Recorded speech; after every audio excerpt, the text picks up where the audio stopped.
Shalom Bapak Ibu, saudara-saudara yang kekasih dalam Tuhan Yesus Kristus. Marilah kita kembali belajar firman Tuhan dengan topik menengadah ke atas. Dalam Yunus 2 ayat 1 dikatakan, berdoalah Yunus kepada Tuhan Allahnya dari dalam perut ikan itu. Saudara-saudara, hidup ini seperti roda yang berputar. Kadang berada di bawah, berarti posisi yang terjelek, jatuh, rugi, kalah, berada dalam lembah kesusahan, terjerumus ke dalam jurang masalah, jatuh sakit, dan sebagainya. Dan alasannya dapat bermacam-macam, kesalahan atau kecerobohan diri sendiri, karena bencana, dijatuhkan atau dijegal orang, dan sebagainya. Yang pasti itu merupakan posisi yang tidak enak, dan tidak ada orang yang suka dalam posisi seperti itu. Yunus berada di bawah karena tidak taat pada penugasan Tuhan. Dia melarikan diri sehingga akhirnya meluncur ke bawah, betul-betul sampai di dasar yang paling bawah, yaitu di dalam perut ikan paus. Saya yakin tidak sedetik pun dia membayangkan akan berada di tempat sebawah serendah itu, sejanggal itu, dan semengerikan itu. Mungkin tidak persis sama, tetapi ada orang-orang yang ketika berada pada posisi di bawah akan merasakan juga seperti apa yang dirasakan Yunus, yaitu tidak pernah terbayang sedikit pun bahwa dirinya berada dalam ruang operasi atau ICU, ruang sidang pengadilan, tenda pengungsian, puing-puing rumah atau gudang yang terbakar, tempat usaha yang dijarah, kebangkrutan usaha, kedudukan yang digantikan oleh orang lain, dan sebagainya. Saudara-saudara, sejujurnya tempat-tempat seperti itu kayaknya mempunyai ciri yang sama, yaitu membuat orang tidak dapat melakukan apa-apa selain yang satu ini, yaitu berdoa. Sama seperti yang dilakukan Yunus di dalam perut ikan paus, dia hanya bisa berdoa. Dan tidak jarang kita juga mendengar ucapan serupa.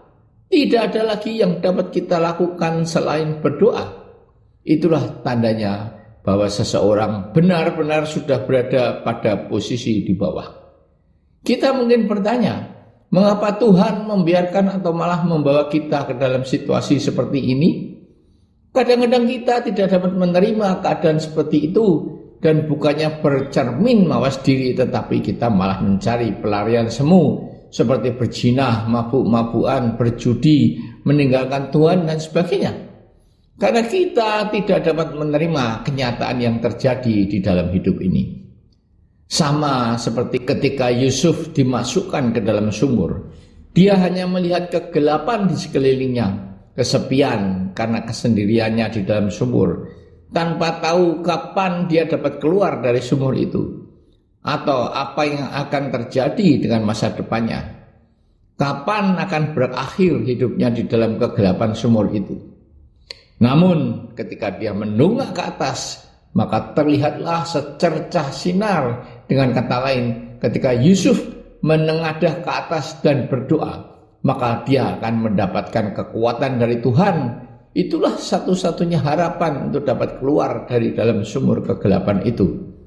Dan memang keluarlah Yusuf dari dalam sumur itu, walaupun dijual menjadi budak, di mana setelah melewati masa-masa ketidakadilan dalam hidupnya yang dia jalani dengan penuh integritas, maka dia akhirnya dimuliakan Allah menjadi Perdana Menteri di Mesir. Saudara-saudara, sebenarnya Allah itu mempunyai rencana dalam keterpurukan kita, yaitu proses pemurnian. Dia ingin memurnikan hidup kita, karakter kita, menaikkan level iman kita, bagaikan seekor raja wali tua yang menjadi muda kembali dan mempunyai kekuatan yang baru setelah melewati proses yang sangat menyakitkan untuk mengganti paruhnya, kuku-kukunya, dan bulunya menjadi baru.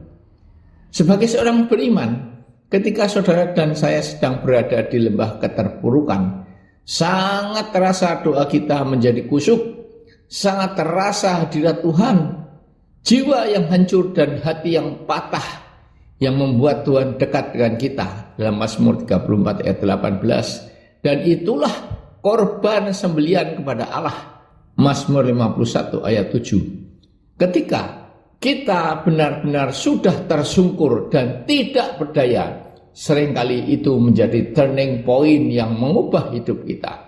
Pengalaman berada di bawah dan memanjatkan doa akan membuat kita jauh lebih menghargai ketika kita diangkat ke atas. Menghargai terang setelah keluar dari kegelapan. Tidak pernah lagi meremehkan arti bersyukur kepada Tuhan. Orang yang pernah merasakan tatkala berada di titik nadir dan sudah dipulihkan Tuhan, maka tidak akan pernah lagi menyanyikan puji-pujian kepada Tuhan dengan asal-asalan. Semuanya dilakukan dengan hati yang penuh bersyukur. Saudara-saudara, dia hanya sejauh doa. Amin.